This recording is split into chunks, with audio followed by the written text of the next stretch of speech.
अस्सलाम वालेकुम। आज हम शुरू करेंगे एक्सरसाइज 4.9 क्वेश्चन नंबर 4। तो क्वेश्चन नंबर 4 यहाँ पे पढ़ लीजिए। हमें कह रहे हैं proof that the square of the geometric mean of two numbers equals to the product of A M and H M. ठीक है, तो हमें कह रहे हैं जो हमारे पास स्क्वायर हैगा किसका, ज्योमेट्रिक मीन का। तो मतलब ज्योमेट्रिक मीन का हमारे पास स्क्वायर बराबर है प्रोडक्ट के, किसके प्रोडक्ट के, ए एम और एच एम के प्रोडक्ट के। प्रोडक्ट क्या होता है, मल्टीप्लाई। तो ठीक है, ये कंडीशन हमें दी गई है क्वेश्चन में। तो ये कंडीशन याद रखना। अब क्वेश्चन नंबर 4 हम शुरू करते हैं। तो क्वेश्चन नंबर 4 हमें कंडीशन दी गई थी। इस कंडीशन के मुताबिक आपको पता है कि जीएम का हमारे पास फॉर्मूला क्या होता है। जीएम का फॉर्मूला होता है हमारे पास रूट ए बी। ठीक है, ये फॉर्मूला होता है, लेकिन उसका इसके ऊपर स्क्वायर भी आएगा क्योंकि हमें क्वेश्चन में ये बात बोल दी गई है। इज इक्वल टू बराबर है ए एम के। ए एम क्या है, ए एम होता है A plus B divided by 2 multiply by H M. H M क्या होता है, एच एम का फॉर्मूला होता है मतलब हार्मोनिक मीन। इसका फॉर्मूला होता है 2ab divided by a plus b. ठीक है भाई, बोल रहे हैं ये दोनों आपस में बराबर आने चाहिए। तो चलो भाई, ये बराबर निकाल लेते हैं, कोई ऐसी बड़ी बात नहीं है। अब क्या करेंगे, रूट से, ये रूट से स्क्वायर कैंसिल, और हमारे पास बच जाएगा यहाँ पे ए बी। और यहाँ पे क्या करेंगे, यहाँ पे देख सकते हो ए प्लस बी से ए प्लस बी कैंसिल। ठीक है, और तो उसके बाद न्यूमरेटर में मेरे पास क्या बच गया, 2ab, और डिवाइड में क्या बच गया, 2 खाली। ठीक है, यहाँ पे 2 बच गया, वो तो कैंसिल हो गया प्लस बी, तो 2 से 2 भी कैंसिल हो जाएगा। अब क्या बच गया, इसका आंसर आ गया a b is equals to a b. सही, तो ये जो हमें कंडीशन दी गई थी उस कंडीशन के मुताबिक हमने प्रूव कर दिया है कि ये दोनों आपस में बराबर होते हैं। ठीक है भाई। अब क्या है, फाइंड एन। क्वेश्चन नंबर 5 पढ़ो। क्वेश्चन नंबर 5 में हमें कह रहे हैं फाइंड एन। एन फाइंड करो सो दैट, ये पूरी के पूरी हमारे पास क्या है, एच एम है बिटवीन एक्स एंड वाई। ठीक है, तो हमें बेसिकली इसमें फाइंड करना है ये जो हमारे पास एन की टर्म आ रही है ना, ये एन की टर्म क्या है। ठीक है, मतलब फाइंड एन, सॉरी एन की टर्म नहीं, एन की वैल्यू ये मालूम करनी है। तो सबसे पहले तो हमें ये भी बताया गया है कि H M between x and y, H M between हैगा एक्स एंड वाई। तो चलो कंडीशन के मुताबिक हम सवाल बनाना शुरू करते हैं। वैसे एच एम बिटवीन होता है ए और बी, यहाँ पे एच एम है बिटवीन एक्स एंड वाई। ठीक है, तो अब मैं यहाँ पे आपको लिख के दिखा देता हूँ किस तरह से लिखेंगे। एच एम बिटवीन, वैसे हमारे पास एच एम जो होता है वो ए और बी के दरमियान होता है, लेकिन इस क्वेश्चन में हमारे पास एच एम होगा एक्स और वाई के दरमियान, क्योंकि हमें क्वेश्चन में बोल दिया गया है। ठीक है, तो जहाँ जहाँ ए है वहाँ वहाँ एक्स, जहाँ जहाँ बी है वहाँ वहाँ वाई। बस। अब क्वेश्चन में हमें जो कंडीशन गिवन दी गई थी वो दी गई थी एक्स की power n minus 5 plus y n minus 5 divided by x n minus 6 plus y n minus 6। और अब है इज इक्वल्स टू, ये बराबर है, ये बराबर किस किसके, हमें क्वेश्चन में ये बात बोल दी गई थी। ठीक है, ये हमारे पास बराबर है एच एम के, जो कि एच एम हमें पहले से ही गिवन दिया हुआ है। ये बराबर था एच एम के। ठीक है, तो एच एम हमें पहले से ही गिवन दिया गया है। पूरी की पूरी जो हमारे पास ये टर्म आई है ना, पूरी की पूरी ये जो टर्म आई है हमारे पास, ये टर्म एच एम की टर्म है। समझ गए। तो क्या थी, तो एच एम की जगह पे मैंने लिख दिया पूरी की पूरी एच एम की वैल्यू जो मेरे पास ऊपर लिखी हुई है।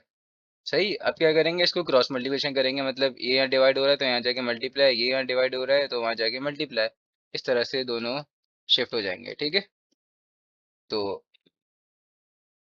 X n minus 5 plus y n minus 5 bracket, x plus y आ गया। उसके बाद फिर क्या हो गया मेरे पास, 2xy, और इसके साथ आ गया x n minus 6 plus y n minus 6।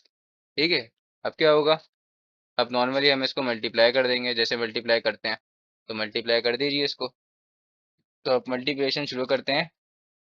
सबसे पहले तो आप देखो यहाँ पर हमारे पास ये x मल्टीप्लाई हो रहा है इससे। ठीक है भाई, या आप ऐसे कर लो, ये पूरा का पूरा पहले मल्टीप्लाई हो रहा है x से, फिर ये पूरा का पूरा मल्टीप्लाई होगा y से। आप इस तरह से कर लो। ठीक है भाई, तो इस तरह से हम कर लेते हैं। वरना चाहो तो आप स्टेप बाय स्टेप भी कर सकते हो, एक्स से हो एक्स से हो, लेकिन फिर बार बार आपको कंडीशन ओपन करना होगी। तो खैर जिस हिसाब से करना चाहते हो कर लो, हम ऐसे ही कर लेते हैं। पहले एक्स एन माइनस फाइव को मल्टीप्लाई कर रहा हूँ एक्स के साथ, कर दिया। इसी तरह x n minus five multiply होगा वाई के साथ, होगा नहीं होगा, बिल्कुल होगा।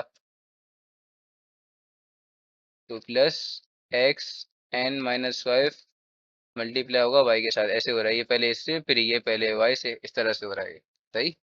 अब वाई की बारी आई, तो वाई पहले होगा एक्स से, फिर वाई होगा वाई से। तो वाई को कर दो एक्स से, तो ये हो गया x y n minus five, फिर वो मेरे पास वाई हुआ वाई से, तो क्या होगा y n minus five multiply by y, मतलब बराबर में वाई आ गया। इसी तरह से बराबर वाले सॉल्व हो जाएंगे। बराबर वाले कैसे सॉल्व होंगे, टू एक्स वाई और उसके बराबर में डॉट बना दिया। डॉट का मतलब क्या होता है, मल्टीप्लाई, दोनों आपस में मल्टीप्लाई हो रहे हैं ना, मतलब ये पहले पूरा का पूरा इससे हो रहा है, पूरा पूरा फिर इससे हो रहा है। तो टू एक्स वाई, फिर यहाँ पे आ गया वाई, चलो डॉट यहाँ पे भी बना देते हैं, एन माइनस सिक्स। डॉट नहीं भी बनाओगे, जब भी आप समझ जाओ कि भाई आपके पास दो चीजें आपस में बराबर बराबर में लिखी हुई हैं, तो इसका मतलब वो दोनों आपस में मल्टीप्लाई हो रही हैं। अब नॉर्मल सॉल्विंग करो, यहाँ पे क्या है, वो दोनों मल्टीप्लाई हो रहे हैं आपस में, तो इसका मतलब क्या होता है, बेस सेम पावर ऐड। तो यहाँ पे एक्स एन माइनस फाइव और इसकी पावर क्या है, इसकी पावर वन है, तो इसकी पावर वन है, तो इसका मतलब क्या हुआ, plus one, base same power add ना। तो x n minus five plus one का आंसर होगा एक्स की power, oh n minus four, sorry n minus four five. ठीक है, समझ गए। तो इसी तरह से हुआ एक्स एन माइनस फोर, कैसे हुआ, यहाँ पे वन था, बेस सेम पावर ऐड हुई और हमने लिख दिया। इसी तरह से बराबर वाले ये तो सॉल्व नहीं होने वाले, इसको ऐसे ही छोड़ देंगे, एन माइनस फाइव बाय। अब क्या होगा, इसी तरह से मेरे पास ये भी ऐसे छोड़ देंगे, ये भी ऐसे सॉल्व नहीं हो रहा, x y n minus five, फिर प्लस ये क्या हो जाएगा, y n minus n minus four. ठीक है, क्योंकि यहाँ पे वन था ना, आप समझ गए, मैंने आपको बताया हुआ है पहले से ही। इसी तरह से बराबर में हो रहा है। बराबर में कैसे हो रहा है, ये एक्स वाला एक्स के साथ सॉल्व हो रहा है, तो वही बेस सेम पावर ऐड। तो बेस सेम पावर ऐड करो, क्या हो जाएगा, two x n minus five. कैसे हुआ, अभी मैं आपको दिखा चुका हूँ, यहाँ पे माइनस सिक्स है, वहाँ पे प्लस वन, तो minus six plus one minus five, और वाई ऐसे ही आ गया। इसी तरह से अब यहाँ पे हो जाएगा, तो टू एक्स और वाई एन माइनस फाइव आ गए अभी। ठीक है, अब क्या करेंगे, एन माइनस फोर वाले सब एक तरफ लिख देंगे, मतलब रीअरेंज कर रहा हूँ, एन माइनस फोर वाले क्या कर रहा हूँ, रीअरेंज करके बराबर बराबर में लिख रहा हूँ। ठीक है भाई, एक्स की power n minus four plus y की power n minus four rearrange करके लिख रहा हूँ, और बाकी सारा कुछ मैं दूसरे साइड पे शिफ्ट कर रहा हूँ। क्यों शिफ्ट कर रहा हूँ, पावर सेम है ना, ये देखो दोनों की पावर सेम सेम है, तो वहां जाके ये लोग सॉल्व हो जाएंगे, प्लस या माइनस हो जाएंगे, इस वजह से। तो पहले तो वही लिख दूं जो दूसरी बराबर साइड पे लिखा हुआ था। ठीक है भाई, लिख दिया। अब क्या होगा मेरे पास, ये ये पूरा का पूरा यहाँ प्लस हो रहा है, तो वहां जाके हो जाएगा minus, x n minus five और वाई। इसी तरह ये भी चले जाएगा, तो यहाँ प्लस का हो रहा था, यहाँ पे हो गया माइनस। ठीक है। अच्छा ये देखो, ये और ये आपस में सॉल्व हो जाएंगे, बिल्कुल हो जाएंगे, देखो सेम है, इसके पीछे वन लिखा हुआ है, उसके पीछे टू लिखा हुआ है, तो टू माइनस वन का आंसर होता है। जब हमारे पास पावर सेम होती है ना, तो हम प्लस माइनस इजीली कर देते हैं। तो टू माइनस वन का आंसर होता है हमारे पास वन। तो इसका हमारे पास बनेगा, पहले तो मैं बराबर वाला अपने साथ साथ यहाँ पे लिख दूँ ठीक तरह से। अच्छा ये बना है मेरे पास एक्स की पावर एन माइनस फाइव, मतलब टू माइनस वन क्या होता है, वन होता है ना, तो वन हो गया। इसी तरह ये और ये भी सॉल्व हो रहे हैं आपस में, हो रहे नहीं हो रहे, बिल्कुल हो रहे हैं। तो इसके साथ क्या आएगा, प्लस का x y n minus five आ गया भाई। अब देखो, अब मैं इसको ब्रेक कर रहा हूँ, ब्रेक कैसे कर रहा हूँ, वापसी ब्रेक कर रहा हूँ, जैसे जोड़ा था ना मैंने, कैसे जोड़ा था मैंने, ये देखो इसको मैंने जोड़ा था, किस तरह से जोड़ा था, जैसे कि मेरे पास याद करो, x multiply by x n minus four, इसको आप बेस सेम पावर ऐड करो, तो हमने वापसी ऐड किया था ना, और हमारे पास क्या बना था, यहाँ पे मैंने वो लगा दिया एन माइनस फाइव। इसको अगर वापसी सॉल्व करो तो क्या क्या होता है, बेस सेम पावर ऐड ना, तो यहाँ वन है, यहाँ वन है, तो one plus n minus five, इसका आंसर क्या हुआ था, इसका आंसर हुआ था एक्स एन माइनस फोर, ये हुआ था, तो एक्स एन माइनस फोर लिखा हुआ है। इसको वापसी मैं अगर इस तरह से बना दूं तो चल जाएगा? पॉसिबल है या नहीं है? पॉसिबल है, बना रहा हूँ मैं, ठीक है। क्यों बना रहा हूँ अभी आप समझ जाओगे कि ये जो स्टेप मैं कर रहा हूँ, ये स्टेप मैं क्यों कर रहा हूँ, अभी समझ जाओगे। बोलोगे अभी तो ऊपर किया था, फिर वापसी क्यों कर रहा हूँ, अभी आप देख लेना, खुद ही समझ जाओगे। तो x को तोड़ा, x n-5 में दोबारा से तोड़ा, ठीक है। इसी तरह जो बराबर में y लिखा हुआ है, इस y को भी इसी तरह से ब्रेक कर दूंगा, y n-5, ठीक है। इसको इस तरह से ब्रेक कर दिया, और यहाँ पे क्या होगा मेरे पास, यहाँ पे, ठीक है, इसको तो अभी ऐसे ही लिख दूँ, कोई मसला थोड़ी है। y plus x Y n-5, नए पेज पे काम कर लेते हैं, ठीक है भाई। अब क्या होगा, अब देखो यहाँ से कॉमन क्या आ रहा है, ये जो स्टेप मैंने किया था सिर्फ कॉमन निकालने के लिए किया था, ये दोनों के दोनों टर्म्स में मेरे पास कॉमन क्या आ रहा है ये बताओ, ठीक है। ये दोनों टर्म्स में मेरे पास कॉमन आ रहा है। अच्छा, ये दोनों टर्म छोड़ो, अभी इसको रीअरेंज कर देते हैं, अभी तो कुछ कॉमन नहीं आ रहा, एक काम करता हूँ, इसको ले आता हूँ ना, बन गया ना सेम, ये बनाने के लिए तो मैंने किया था।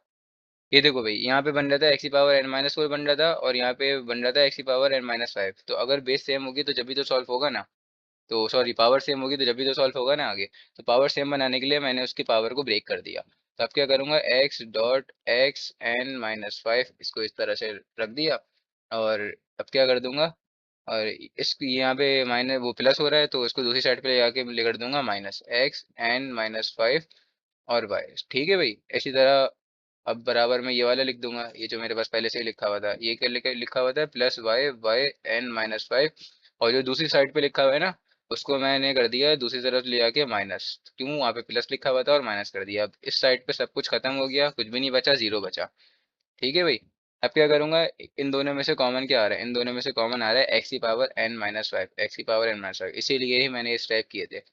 पहले वाले से पूरा x⁻n-5 बाहर आ गया, तो क्या बच गया, सिर्फ x बच गया, तो x बच गया, दूसरे वाले में पूरा का पूरा ये बाहर आ गया, तो क्या बच गया, बराबर में जो y लिखा हुआ है वो y बच गया, ठीक है। इसी तरह से बराबर में होगा, बराबर में क्या कॉमन आ रहा है, यहाँ पे देखो y⁻n-5 कॉमन आ रहा है, y की पावर -5 कॉमन निकाल लिया, और बच क्या आ रहा है अंदर मेरे पास, देख सकते हो आप, फर्स्ट वाले में पूरा का पूरा बाहर आ गया, तो बच गया सिर्फ ओनली y, तो y लिख दिया।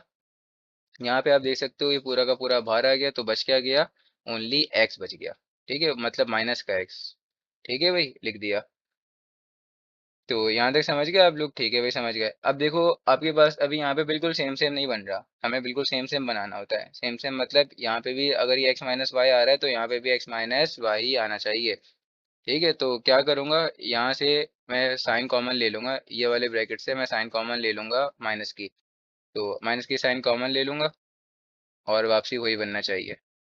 और ये स्टेप क्यों कर रहा हूँ, ताकि कॉमन निकाल सकूँ ना, ये फर्स्ट टर्म है, ये सेकंड टर्म है, इन दोनों में से कॉमन आ जाएगा x-y पूरा का पूरा। तो मैंने माइनस की साइन कॉमन निकाल ली, ठीक है, माइनस की साइन कॉमन निकाल ली, तो अब जो ये y मेरे पास लिखा हुआ है, ये प्लस का y था ना, ये बन गया माइनस का y। जब माइनस की साइन आप कॉमन निकालते हो, तो ब्रैकेट के अंदर जो भी साइंस होती हैं वो आपके पास बदल जाती हैं। तो x की साइन क्या थी, माइनस थी, जो कि बन गए प्लस, तो मैंने x पहले लिख दिया, लिख सकता हूँ ना पहले, आगे पीछे तो कर सकते हैं ना, a प्लस बी लिखा हुआ है, तो b प्लस ए कर दो, एक ही बात है, कोई अलग अलग बात थोड़ी है भाई।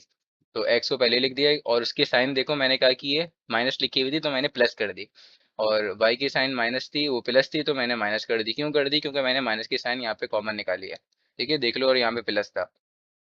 अब दोनों सेम बन गए, ये भी सेम, ये भी सेम। अब दोनों देखो, ये पूरी की पूरी फर्स्ट टर्म है, ये पूरी की पूरी सेकंड टर्म है, दोनों टर्म्स में कॉमन क्या आ रहा है, x-y, तो x-y मैं कॉमन निकाल रहा हूँ।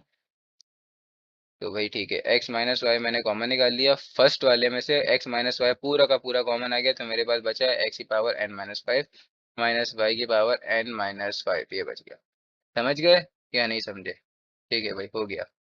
अब क्या करूंगा, अब देखो भाई, ये पूरा का पूरा यहाँ पे मल्टीप्लाई हो रहा है, दूसरी साइड पे जाके क्या हो जाएगा, डिवाइड, तो इसको मैं डिवाइड कर रहा हूँ, ठीक है भाई, डिवाइड कर देते हैं। तो डिवाइड कर दिया, तो जीरो के नीचे चले जाएगा x-y, तो ये जीरो के साथ जो भी चीज़ डिवाइड होती है वो हमेशा जीरो ही बनती है। लेकिन ये बात याद रखना, अगर फॉर एग्जांपल नीचे जीरो है तो ये बन जाता है इन्फिनिटी, लेकिन अगर ऊपर जीरो है ना, मतलब न्यूमरेटर में, तो फिर जीरो ही होता है आंसर, ये बात याद रखना मेरी। तो अब उसको मैंने वहाँ पे जाके डिवाइड करवा दिया जीरो के साथ, और वो खत्म हो गया, मतलब वो जीरो ही बन गया, ठीक है भाई। अब ये यहाँ पे हो रहा है माइनस, तो दूसरी तरफ जाके हो जाएगा प्लस, ठीक है भाई। तो ये हो गया मेरे पास प्लस का y n-5, अब देखो इसके, ये मेरे पास ऐसे ही लिखा हुआ है, अगर मैं इसके साथ मल्टीप्लाई करा दूं 1, तो ये वापसी 1 से पूरा का पूरा मल्टीप्लाई होगा, तो सेम आंसर बनेगा जो पहले बन रहा है, बनेगा, है ना, बनेगा ना। एक काम करता हूँ, नेक्स्ट नेक्स्ट स्टेप पे कर देता हूँ ये, इसके बराबर में लगा दिया मैंने 1। अब देखो भाई, इसको अगर मैं सॉल्व करूंगा, वापसी जो ऊपर लिखा हुआ है वो बनेगा, मतलब ये पूरा का पूरा बनेगा, बिल्कुल बनेगा भाई, और बन रहा है। तो बस मतलब ये स्टेप मैं कर सकता हूँ। तो ये स्टेप मैंने कर दिए।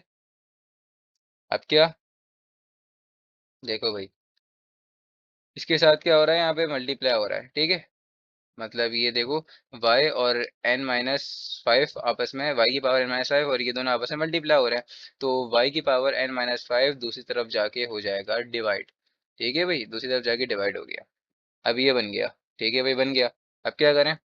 अब देखो, हमने एक रूल पढ़ा था चैप्टर 9, वो क्लास 9 में, चैप्टर 2 में, लॉग वाले चैप्टर में, अगर हमारे पास बीच में इक्वल्स टू लिखा हो, और फॉर एग्जांपल कोई सा भी नंबर लिखा हुआ है, कुछ भी लिखा हुआ है, फॉर एग्जांपल 2 की पावर x लिखी हुई है, और यहाँ पे लिखा हुआ है 2 की पावर 5 लिखी हुई है, तो अगर दोनों की बेसिस सेम हो और इजिकल्स टू लगा हो बीच में, और पावर पावर अलग अलग हो, खैर पावर तो जो भी हो, जो भी हो, जो भी ना हो, उससे कोई हमारा लेना देना नहीं है, लेकिन अगर ये दोनों के दोनों बेसिस सेम हो और बीच में इजिकल्स टू हो, तो हम पावर्स को क्या कर देते हैं, कंपेयर करा देते हैं, मतलब पावर को ऐसे ही लिख देते हैं, और जो बेसिस होते हैं उनको निग्लेक्ट कर देते हैं। ठीक है, पावर को कंपेयर कराना यही होता है।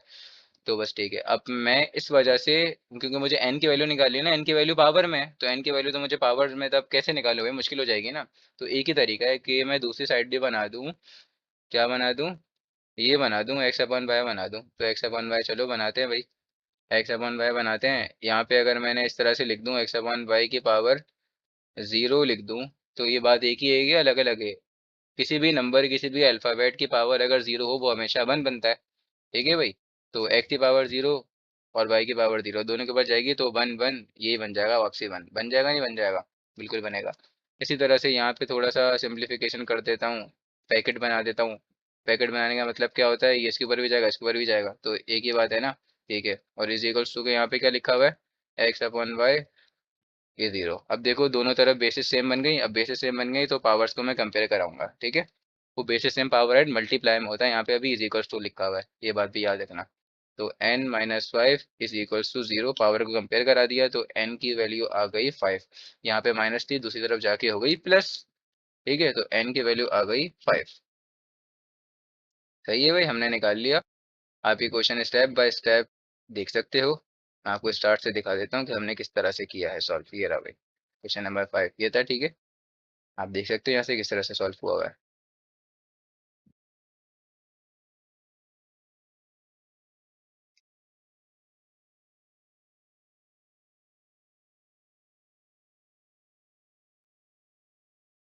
अब आप क्वेश्चन नंबर 6 देखो। क्वेश्चन नंबर 6 में हमारे पास लिखा हुआ है, if 5 is the harmonic mean between 2 and b find b. अगर 5 मेरे पास हार्मोनिक मीन है बिटवीन 2 एंड बी, मतलब हमारे पास ए और बी के दरमियान का जो नंबर होता था उसको हम एच एम कहते थे, याद आ गया। ठीक है, तो अभी हमें बता दिया किसके दरमियान का वो 5 नंबर है, किसके दरमियान का, 2 एंड बी के दरमियान का नंबर है, एच एम जो है वो है 5। ये एच एम है, ठीक है, एच एम। तो अब बताओ बी की वैल्यू निकालो। जब बी की वैल्यू हमें नहीं पता तो बी की वैल्यू निकालो। तो ये आसान सा क्वेश्चन है, कोई ऐसा ट्रिकी क्वेश्चन नहीं है। तो क्वेश्चन नंबर 5 शुरू करते हैं भाई। तो क्वेश्चन नंबर 5 देखो, आपके पास एक फॉर्मूला होता है एच का फॉर्मूला है 2ab divided by a plus b.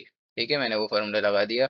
अब एच, अब आपको एच एम की वैल्यू तो पता है, मैंने आपको बताया था ना, मिडल में जो वैल्यू थी मेरे पास 5 थी, बता दिया, क्लियरली बोला हुआ है 5 is the harmonic mean, clearly ये बात बोली गई है। ठीक है, तो एच एम की वैल्यू मुझे पता है, और बिटवीन किसके दरमियान, ए और बी के दरमियान। तो याद है ना, हमारे पास ए की वैल्यू ये होती थी और बी की वैल्यू जो भी वैल्यू दी थी ये वैल्यू होती थी। अब अगर हम एच एम फाइंड कर देते, एच एम निकाला है ना, एच एम फाइंड किया करते थे, तो ए की वैल्यू यहाँ पे जो भी लिखी होती है, फॉर एग्जाम्पल 2 लिखी होती है तो 2 की जगह पे ये पुट कर दिया करते थे, और बी की वैल्यू जो भी दी होती थी, बी की जगह बी की वैल्यू पुट कर दिया करते थे। याद आया नहीं आया। तो बस, अब हमें टू ए की वैल्यू तो पता है, जो कि ए की वैल्यू है हमारे पास 2, लेकिन बी की वैल्यू नहीं पता। तो ए की वैल्यू तो हमें पता है, जो कि हमें क्वेश्चन में गिवन दी गई है 2, और बी की वैल्यू हमें वही तो मालूम करनी है। तो एच की जगह पे मैंने डाल दिया, मतलब एच फॉर एच एम, तो 2, और ए की जगह पे मैंने भी डाल दिया 2, और बी की वैल्यू तो मुझे पता ही नहीं है।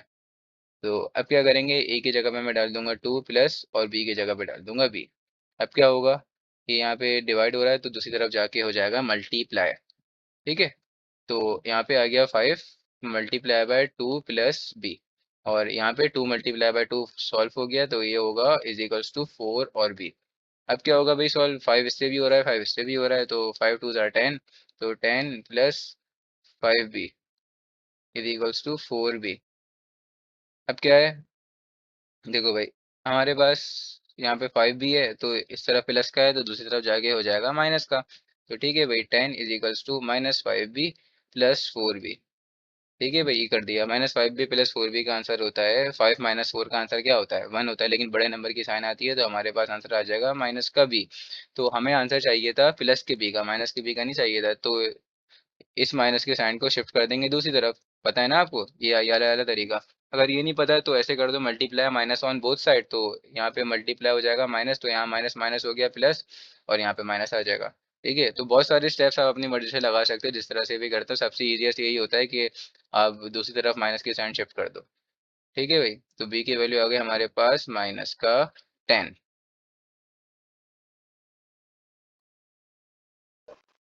अब हम करेंगे क्वेश्चन नंबर 7। तो क्वेश्चन नंबर 7 में हमें कहा जा रहा है find arithmetic harmonic mean and geometric mean. हमें सब निकालना है, अब आप सब रिवीजन करो। ठीक है, हमें निकालना है ए एम, फिर निकालना है हमें एच एम, फिर निकालना है हमें जी एम। ठीक है भाई, तीनों निकालने हैं, और बिटवीन हमें ए और बी की वैल्यू दी गई है। ए और बी की वैल्यू दी गई है। ऑल्सो वेरीफाई, वेरीफाई भी करना है कि हमारे पास ए एच बराबर है जी स्क्वायर के। तो A for arithmetic mean, H for harmonic mean is equal to G square geometric square के बराबर है। ठीक है, ये बात बतानी है प्रूफ करके। तो चलो भाई शुरू करते हैं। क्वेश्चन बहुत इजी है। ए एम फर्स्ट शुरू करते हैं हम ए एम से। तो ए एम का आपको फॉर्मूला पता होना चाहिए अर्थमेटिक मीन का, जो कि होता है A plus B divided by 2। ठीक है, उसके बाद आपको एच एम का भी फॉर्मूला पता होना चाहिए। एच एम का फॉर्मूला होता है 2ab divided by a plus b. इसी तरह आपको ज्योमेट्रिक मीन का भी फॉर्मूला पता होना चाहिए। ज्योमेट्रिक मीन का फॉर्मूला होता है आपके पास अंडर रूट ए और बी। ठीक है भाई, तीनों के फॉर्मूले लिख दिए। तीनों के फॉर्मूले लिखने के बाद आप सबके अलग अलग आंसर निकाल लो। आपको ए और बी की वैल्यू दी गई है। ए और बी की वैल्यू आपको ई की दी गई है। ए की वैल्यू है 1 और बी की वैल्यू है 9। आप क्वेश्चन पढ़ सकते हो, ये देख लो। ठीक है, तो चलो भाई A M is equals to A की वैल्यू हो गई 1, बी की वैल्यू हो गई 9 अपॉन 2। एच एम 2, ए की वैल्यू हो गई 1, बी की वैल्यू हो गई 9, और इसकी जगह आया 1 प्लस 9। इसी तरह जी एम अगर मैं सॉल्व करने चलूँ तो 1 मल्टीप्लाई बाय 9। ठीक है भाई, तो ए एम का आंसर होगा 10/2, और 10/2 का आप और ज़्यादा सॉल्व करते हो तो ये हो जाएगा 5। तो ए एम का आंसर आ गया आपके पास 5। ठीक है, इसी तरह एच एम का आंसर आपके पास आएगा, अगर आप सॉल्व करते हो तो 2 9 आर 18, और क्या आएगा 18/10, और अगर आप 18/10 को और ज़्यादा सॉल्व करते हो तो आपके पास आंसर बनेगा 9/5। ठीक है भाई, तो 9/5 टू की टेबल से कटिंग हो गई ना। इसी तरह जी हम सॉल्व करते हो तो ये हो जाएगा 1 मल्टीप्लाई बाय 9, 9 तो √9, √9 होता है आपके पास 3। ठीक है, सबको पता है ना √9 क्या होता है 3, तो जी एम का आंसर आ गया आपके पास 3। ठीक है भाई, A M G M H M तीनों निकाल लिए। अब क्या करना है आपको, अब आपको प्रूफ करनी है कंडीशन, जो आपको कंडीशन दी गई थी। तो कंडीशन आपको दी गई है बेसिकली ये रही, ये रही A H is equals to G square. तो A H is equals to G square, चलो भाई सॉल्व करते हैं। A H, A for arithmetic mean, H for harmonic mean, G for geometric mean. तो ए एम की value मैं निकाल चुका हूँ, जो कि आई है 5, उसकी वैल्यू आई है 9/5। ठीक है भाई, और जी स्क्वायर की है, तो मतलब जी की वैल्यू तो मेरे पास है √1। अच्छा, वो जी की वैल्यू मेरे पास क्या थी, रुको देखता हूँ ना। जी एम की वैल्यू ये ही मेरे पास 3 ऊपर लिखी हुई है। ठीक है, 3 का स्क्वायर, तो 5 से 5 कैंसिल, ये हो गया 9, और ये हो गया 9, और 3 का स्क्वायर होता है 9। तो ये कंडीशन भी मेरे पास प्रूफ हो गई, और क्वेश्चन में जो बात की गई थी वो बात हमने प्रूफ करके दिखा दी। अब कह रहे हैं, आप देखो भाई क्वेश्चन नंबर 8 में, वो क्वेश्चन नंबर 8 आपको पढ़वा देता हूँ ऊपर करके। ठीक है, क्वेश्चन नंबर 8 पढ़ो। क्वेश्चन नंबर 8 में कह रहे हैं the A M of two numbers is 8 and 6 A M है 2 नंबर का। अच्छा दो टू अच्छा 2 नंबर का ए एम है 6, ए एम की वैल्यू दी गई है 6, एच एम की वैल्यू दी गई है 6। फाइंड द नंबर्स कह रहे हैं, वो दो नंबर्स मालूम करो, ए और बी, वो दो नंबर्स मालूम करने हैं। तो इजी क्वेश्चन है, कोई ऐसा मुश्किल क्वेश्चन नहीं है। तो क्वेश्चन नंबर कौन सा था ये मेरे पास, 8। अब चलो भाई 8 शुरू करते हैं। तो 8 में सबसे पहले आप देख लो, ए एम आपको दिया गया है 2 नंबर्स का, जो कि दिया गया है आपको, कहा था 8 है। और फिर कहा गया था कि एंड इट्स एच एम, तो दो ही नंबर के एच एम हैंगे तुम्हारे पास 6। और फाइंड दी नंबर्स, अब वो नंबर्स मालूम करो। तो वो जो दो नंबर्स होते हैं वो ए और बी होता है ना, तो ये दो नंबर्स मालूम करना है। ठीक है, तो हम जो डेटा था मैंने वो डेटा बना दिया। अब सॉल्यूशन शुरू कर दो। तो सबसे पहले तो हम with the help of arithmetic mean हम फाइंड करेंगे। क्या फाइंड करेंगे, ए की value, a plus B divided by 2। सही है भाई। तो ए की जगह पे मैं डाल दूंगा 8, और यहाँ पे आ जाएगा ए प्लस बी डिवाइडेड बाय 2। 2 यहाँ पे डिवाइड हो रहा है तो वहाँ जाके 8 के साथ मल्टीप्लाई हो जाएगा, तो 8 के साथ मल्टीप्लाई हो जाएगा तो 8 टू जार 16, तो बन गया 16 is equals to a plus b. यहाँ से आपकी मर्जी है, आप ए की वैल्यू निकालो बी की वैल्यू निकालो। मैं यहाँ से निकाल रहा हूँ बी की वैल्यू निकाल रहा हूँ इन टर्म्स ऑफ ए। ठीक है, तो बी यहीं रहा, वी यहीं रहा जिस साइड पर लिखा हुआ है, और 16, और यहाँ पे प्लस का ए है तो दूसरी साइड पे चला जाएगा, तो क्या बन जाएगा, माइनस का ए, माइनस का ए। ठीक है, तो ये मेरे पास बन गई इक्वेशन नंबर 1, आप देख सकते हो। ठीक है, अब बोलोगे मैंने आगे पीछे लिख दिया, तो आगे पीछे तो आप लिख सकते हो ना, मतलब बी इज इक्वल्स टू ए लिखा हुआ है तो आप उसको ए इज इक्वल्स टू बी बोल सकते हो, आपकी मर्जी है। जैसे ए इक्वल्स टू बी लिखा हुआ है तो आप उसको बी इक्वल्स टू ए भी लिख सकते हो, ये मर्जी है आपकी। तो ठीक है भाई, आगे पीछे लिख सकते हैं हम। इसी तरह अब हम एच एम का फॉर्मूला यूज़ करेंगे, जो कि हमारे पास था ए और 2ab divided by a plus b. ठीक है भाई, ये फॉर्मूला ये लगा दिया मैंने। तो इस फॉर्मूले के मुताबिक मैं वैल्यू निकाल रहा हूँ। अच्छा, एच की वैल्यू, एच एम की वैल्यू थी मेरे पास 6, और उसके बाद 2ab divided by a plus b. अब इसको और सॉल्व कर देते हैं, थोड़ा यहाँ ले जाता हूँ और यहाँ ले जाके और सॉल्व कर देता हूँ उसको। ठीक है,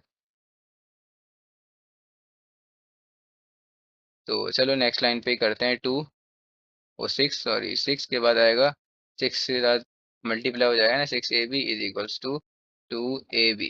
तो जहाँ जहाँ भी है वहाँ वहाँ वैल्यू पुट कर दो। क्या वैल्यू पुट करोगे, जहाँ जहाँ भी है वहाँ वहाँ वैल्यू पुट करोगे, 16 माइनस ए। तो ये हो गया 6 ब्रैकेट ए प्लस बी की जगह पे आएगा, क्या आएगा, 16 माइनस ए, 16 माइनस ए, और इज इक्वल्स टू 2। ए ऐसे ही रहा और बी की जगह पे आया 16 माइनस ए। ठीक है भाई, ये ए से ए कैंसिल हो गया, बिल्कुल। और अब ये क्या बन गया, 6 × 16 इज इक्वल्स टू 2। यहाँ पे आ जाओ तो ये इससे भी मल्टीप्लाई होगा, ऐसे मल्टीप्लाई होगा, लेकिन 2a होगा पूरा का पूरा मल्टीप्लाई। तो 2a मल्टीप्लाई होगा 16 के साथ, तो मेरे पास बना ये 32a माइनस 2a²। ठीक है भाई, ये बना ना।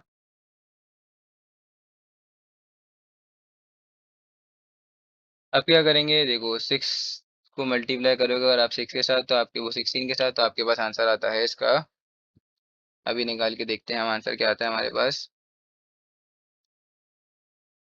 6 × 16 ये आता है 96। ठीक है भाई, तो ये हो गया 96 इज इक्वल्स टू।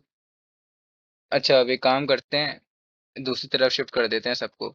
मैंने आपको पहले भी बताया, जो हमारे पास हमेशा पावर होती है ना, मतलब जिस जिस भी वेरिएबल की पावर ज़्यादा होती है, लीडिंग पावर होती है, मतलब क्वाड्रेटिक इक्वेशन बन रही है, तो उसका आंसर हमेशा, मतलब उसकी साइन हमेशा प्लस में होनी चाहिए।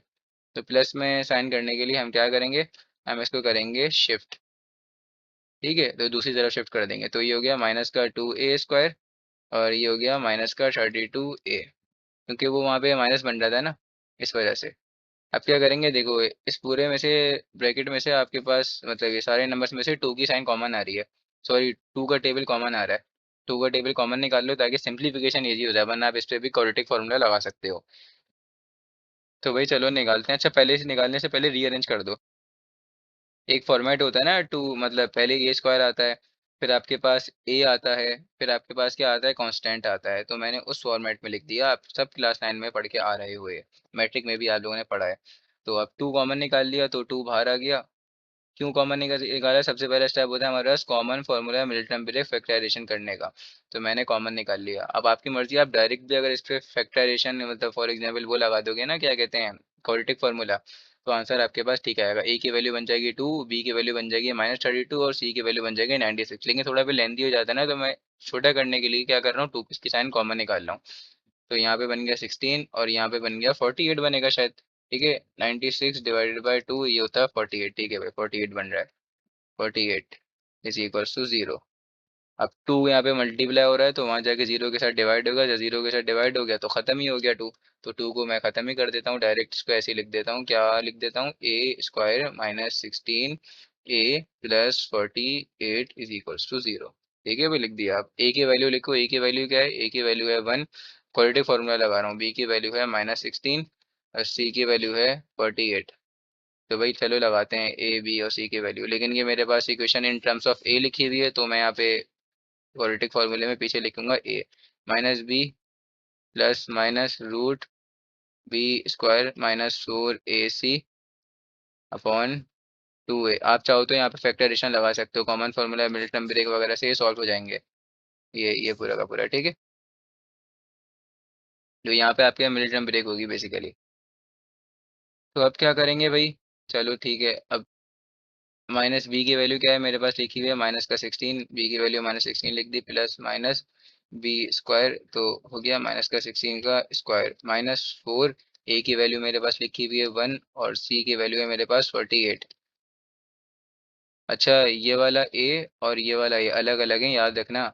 ये वाला ए जो मैंने लिखा हुआ है ना, ये वाला ए, ये इक्वेशन का ए आएगा, कि मतलब इक्वेशन का कौन सा ए, इन टर्म्स ऑफ ए लिखी हुई है ना, तो मेरे पास क्वाड्रेटिक में हमेशा आंसर आते हैं, रूट्स के 2 आंसर आते हैं, तो मेरे पास 2 आंसर आएंगे ए के। ठीक है। और ये जो ए लिखा हुआ है, ये ए, ये मेरे पास जो फर्स्ट फर्स्ट टर्म होती है ना, मतलब लीडिंग वाली पावर इसकी पावर 2 होती है, उसका कोफिशिएंट होता है। उसके कोफिशिएंट को ए बोलते हैं, ये वो वाला ए है। तो समझ जाना है ये बातें, और ये सब आप 9 में पढ़ के आ रहे हो, तो आपको कोई समझाने की जरूरत नहीं है ये बातें। ठीक है भाई। तो अब डिवाइडेड बाय क्या हो जाएगा, 2a। तो 2a की वैल्यू आई मेरे पास 1। इसको और सॉल्व करते हैं भाई, अब क्या होता है सॉल्व करके। तो भाई नेक्स्ट पेज, चाहो तो इस पूरे के पूरे को आप कैलकुलेटर में लिख दो, आपके पास आंसर आ जाएगा। तो ये होगा 16 प्लस माइनस रूट, बस आप प्लस माइनस कैसे लिखोगे, तो एक दफ़ा प्लस में करना होगा, एक दफ़ा माइनस में करना होगा। तो पहले जो रूट के अंदर लिखा हुआ है उस पूरे के पूरे को सॉल्व कर लेता हूँ, रूट के साथ ही चलो कैलकुलेटर में सॉल्व कर लेता हूँ। ठीक है, रूट भी डाल देता हूँ। तो मैंने डाला सबसे पहले रूट, ठीक है, फिर बनाया मैंने ब्रैकेट, माइनस का 16 और 16 का लिख लगा दिया मैंने स्क्वायर। ठीक है, उसके बाद लगाया मैंने -4 मल्टीप्लाई बाय 48, 4 मल्टीप्लाई 1 और मल्टीप्लाई बाय 48। तो इस पूरे का आंसर मेरे पास आ गया 8। तो रूट के साथ बता रहा हूँ, रूट के साथ। ठीक है, तो 8 आंसर आ गया। और 2 1 आर 2। बस अब इसका मतलब क्या है, ए के आंसर दो, एक दफ़ा प्लस में एक दफ़ा माइनस में, तो 16 प्लस 8 इज इक्वल्स टू 2। इसी तरह से होगा, इधर और वाले तरीके से करते थे ना हम। ठीक है भाई, 16 माइनस 8 डिवाइडेड बाई 2। तो 16 प्लस 8 डिवाइडेड बाई 2 आप सॉल्व करते हो, तो आपके पास आंसर आएगा इसका 12 आ जाएगा। 16 प्लस 8 डिवाइडेड बाई 2, 12 आंसर आ गया। ठीक है भाई। और दूसरा आपके पास, अगर आप 16 माइनस 8 डिवाइडेड बाई 2 करते हो, तो आपके पास एक आंसर आएगा 4। ठीक है, तो ए के आपके पास 2 आंसर आ गए।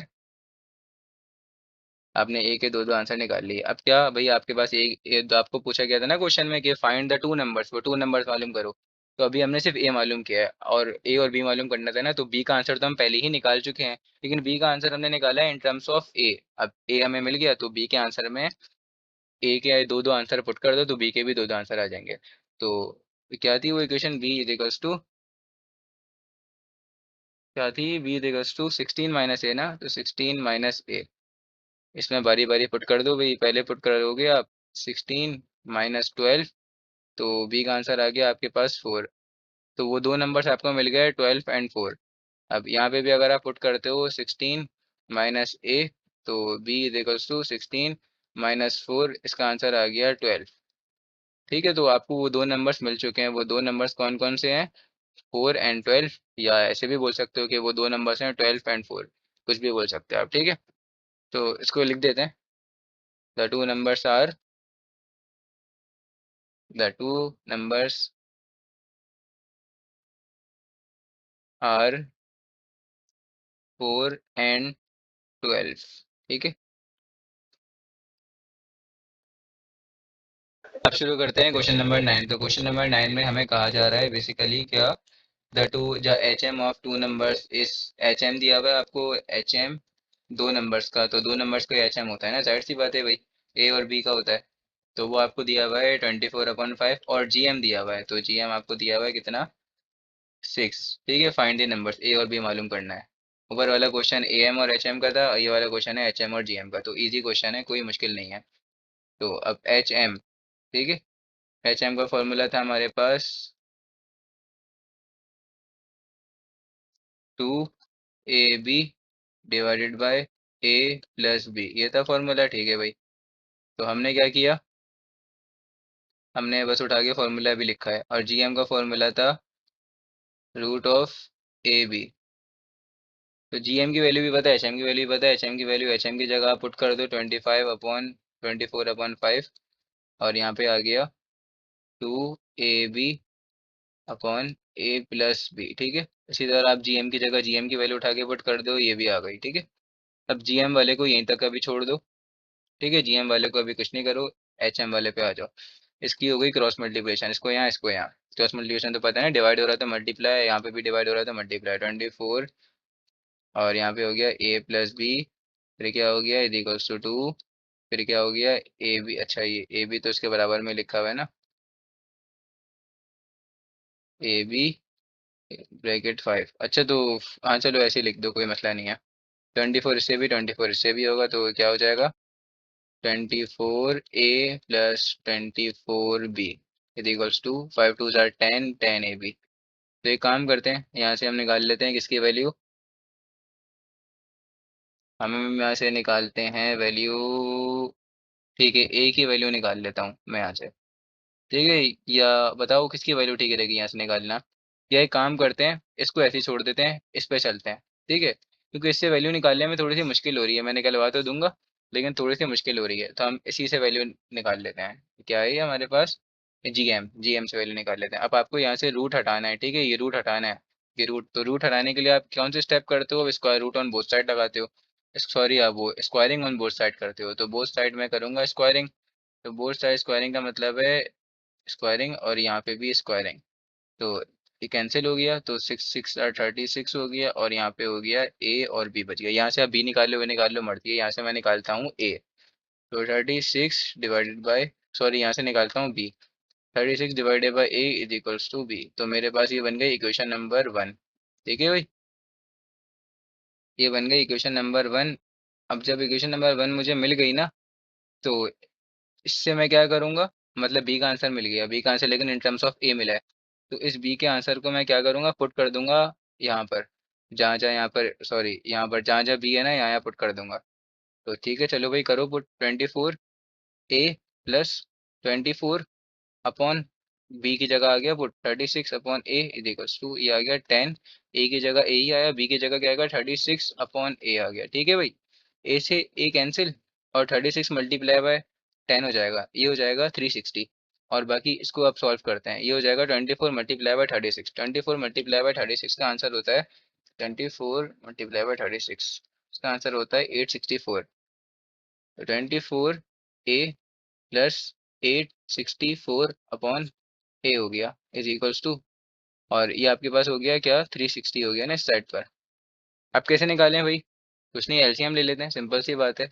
यहाँ पे 1 लिखा हुआ है, कुछ नहीं लिखा हुआ, तो ये मल्टीप्लाई बाय 1 ऊपर होगा, यहाँ मल्टीप्लाई बाय ए होगा, और ये डिनोमिनेटर वाले दोनों आपस में मल्टीप्लाई हो जाते हैं। सबको याद है ना, तो ये स्टेप्स याद रखना जो भी मैंने बताया। तो मैं एलसीएम ले रहा हूँ। ठीक है, तो ये हो गया 24a² क्योंकि ए यहाँ पे चले गया, और यहाँ पे 1 आ गया। ठीक है, तो a² और प्लस 864, और डिवाइडेड बाय क्या आया, डिवाइडेड बाय आया ए, क्योंकि 1 ए सा ए हो गया।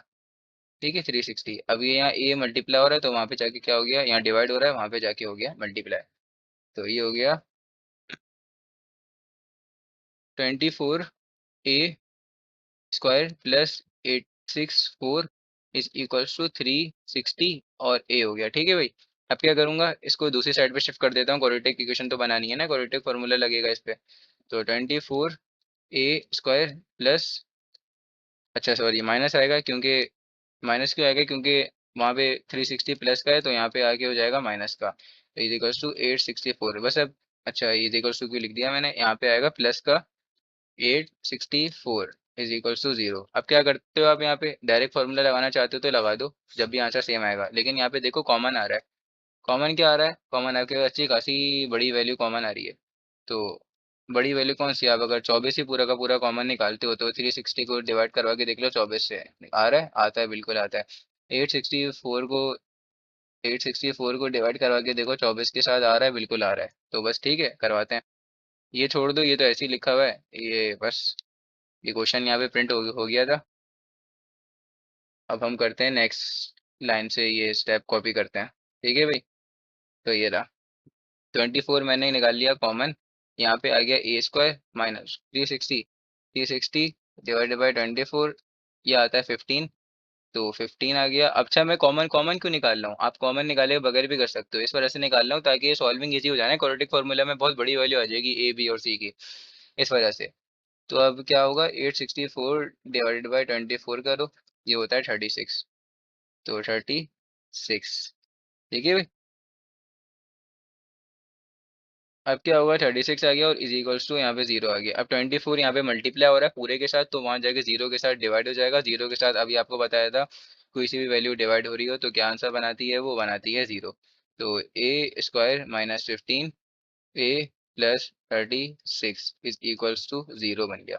यहाँ पे क्वाड्रेटिक फार्मूला लगा दो, क्वाड्रेटिक फार्मूला आपके पास होगा ए की वैल्यू 1, बी की वैल्यू -15, सी की वैल्यू 36। अब इस पे वो मिलिटरी ब्रेक भी कर सकते हो, मतलब फैक्टराइजेशन कर सकते हो आप इसकी।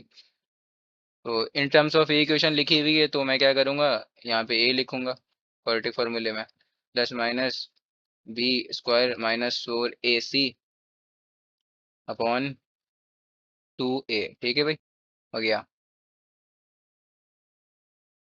अब क्या है, ठीक है, यहीं पे वैल्यू पुट कर देते हैं, a is equals to minus b, तो minus minus 15 plus minus b square, तो बी स्क्वायर की जगह पे क्या आ गया, माइनस के 15 स्क्वायर माइनस 4, ए की जगह पे आ गया 1, सी की जगह पे आ गया 36 अपॉन 2a, तो 2 की जगह क्या आया, ओ सॉरी, ए की जगह पे आ गया 1। इसको पूरा का पूरा आप सॉल्व कर दो, चलो मैं पहले इस पूरे के पूरे रूट को सॉल्व कर देता हूँ कैलकुलेटर में, ठीक है। तो ये आएगा मेरे पास, मैं रूट 15 का स्क्वायर और क्या लिखूंगा, -4 मल्टीप्लाई बाय 36, पूरे का पूरे का आंसर आ रहा है मेरे पास ओनली 9, ठीक है। और ये हो गया minus minus plus 15 plus minus, और ये आ गया पूरे के पूरे रूट समेत आंसर आ गया 9 अपॉन 2 आ गया, ठीक है भाई। तो 2, अब क्या करोगे आप, यहाँ पे ए की दो दो वैल्यूज आएंगी आपके पास, तो 15 प्लस 9 अपॉन 2, फिर आएगा ए की वैल्यू 15 माइनस 9 अपॉन 2, ठीक है भाई। 15 - 9 अपॉन 2, तो अगर 15 + 9 अपॉन 2 को सॉल्व करते हो तो इसका आंसर आपके पास बनता है, आई थिंक 12 बनेगा आपके पास इसका आंसर, 15 + 9 डिवाइडेड बाई 2, हाँ जी 12 बन रहा है बिल्कुल। तो ए इज इक्वल्स टू, ये बन रहा है आपके पास 12। इसी तरह से अगर आप बराबर में ही सॉल्व करते हो तो आपके पास बनता है 15 - 9, और उसको आप सॉल्व करते हो, डिवाइड कराते हो 2 से, तो आपके पास आंसर बनेगा 3, ठीक है, क्योंकि 6 आएगा ना, 6/2 3, तो आ गया, ठीक है भाई। अब क्या करेंगे, ए के आंसर आ गए, अब हम मैं पुट करूंगा ये वाले इक्वेशन 1 में, क्योंकि बी का आंसर तो मुझे मिल चुका था लेकिन वो इन टर्म्स ऑफ ए मिला, उसमें ए भी आ रहा है, B is equal to 36/a।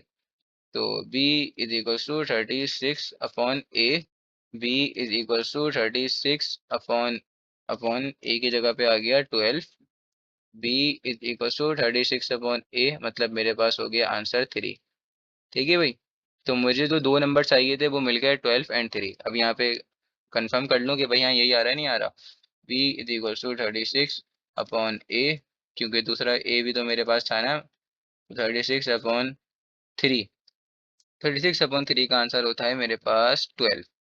तो बी का आंसर मेरे पास आया है कि नहीं आया, बिल्कुल आ गया, ठीक है भाई।